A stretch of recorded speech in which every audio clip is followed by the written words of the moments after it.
உங்கள் வீடு தேடி வரும் அரசு. உங்களுடன் ஸ்டாலின். 71வது தேசிய விருதுகள் அறிவிக்கப்பட்ட நிலையில் சிறந்த தமிழ் திரைப்படமாக ஹரிஷ் கல்யாண் நடிப்பில் வெளியான பார்க்கிங் தேர்வாகியுள்ளது.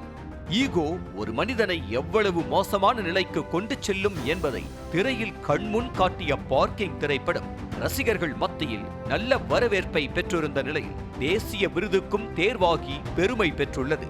சிறந்த திரைப்படம் மட்டுமல்லாமல் சிறந்த துணை நடிகர், சிறந்த திரை கதையாசிரியர் என பார்க்கிங் திரைப்படம் மட்டும் 3 தேசிய விருதுகளை வென்றுள்ளது. அந்த வகையில் சிறந்த துணை நடிகருக்கான விருது MS பாஸ்கருக்கும், சிறந்த திரை கதையாசிரியருக்கான விருது இயக்குனர் ராம்குமார் பாலகிருஷ்ணனுக்கும் கிடைக்கும். ராம் ஒரு டெபியூ டைரக்டர், ஒரு பார்க்கிங், ஒரு 2 பேருக்குள்ள ஈகோ பிரச்சனைன்ற ஒரு சிம்பிளான நாட்டை வச்சு ஸ்க்ரீன் பிளேயில் ரொம்ப முக்கியம், ஸ்க்ரீன் பிளேக்கு ரொம்ப முக்கியத்துவம் கொடுத்து பல கதாபாத்திரங்கள் பண்ணியிருக்காரு. ஸோ இது எல்லாத்துக்கும் ஒட்டு மொத்தமாக சேர்த்து வச்சு சாருக்கு இந்த அவார்டு கிடைச்சிருக்கு அப்படின்னு தான் நான் நினைக்கிறேன். சிறந்த நடிகருக்கான தேசிய விருது 2 பேருக்கு பகிர்ந்தளிக்கப்பட்டுள்ளது.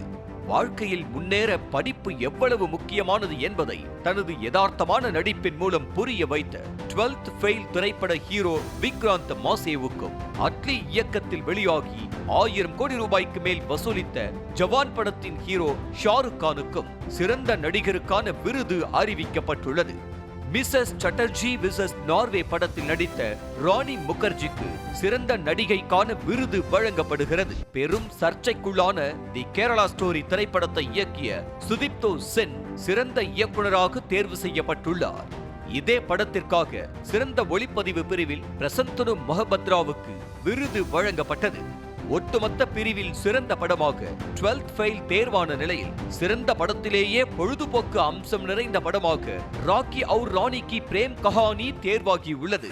தொடர்ந்து சிறந்த தெலுங்கு படமாக பாலகிருஷ்ணா நடித்த பகவந்த் கேசரியும், சிறந்த கன்னட திரைப்படமாக கண்டிலு தி ரே ஆஃப் ஹோப் திரைப்படமும், சிறந்த மலையாள திரைப்படமாக உள்ளொழுக்கும் இடம் பிடித்துள்ளன. இதே படத்தில் நடித்ததற்காக ஊர்வசிக்கு சிறந்த துணை நடிகைக்கான தேசிய விருது வழங்கப்படுகிறது. திரையிசை பாடல்களுக்காக சிறந்த இசையமைப்பாளர் விருது GV பிரகாஷுக்கு வழங்கப்படுகிறது. தனுஷின் வாத்தி படத்தில் இடம்பெற்ற பாடல்கள் அனைத்தும் தற்போதும் ரசிகர்கள் மனதில் நீங்காய் இடம் பிடித்திருக்கும் நிலையில் அதற்காக தேசிய விருது அறிவிக்கப்பட்டுள்ளது. தொடர்ந்து சிறந்த பின்னணி பாடகியாக ஷில்பா ராவும், சிறந்த பின்னணி பாடகராக PVNS ரோஹித்தும் தேர்வாகியுள்ளனர்.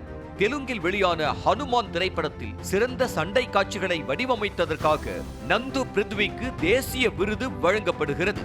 இதேபோல சிறந்த நடன இயக்குனர் விருது வைபவ் மெர்ச்சண்டுக்கு அறிவிக்கப்பட்டுள்ளது. பார்க்கிங் படத்தை போல அனிமல் திரைப்படமும் 3 விருதுகளுக்கு தேர்வாகியுள்ளது.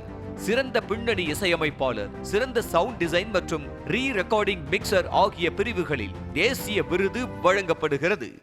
உங்கள் வீடு தேடி வரும் அரசு. உங்களுடன் ஸ்டாலின்.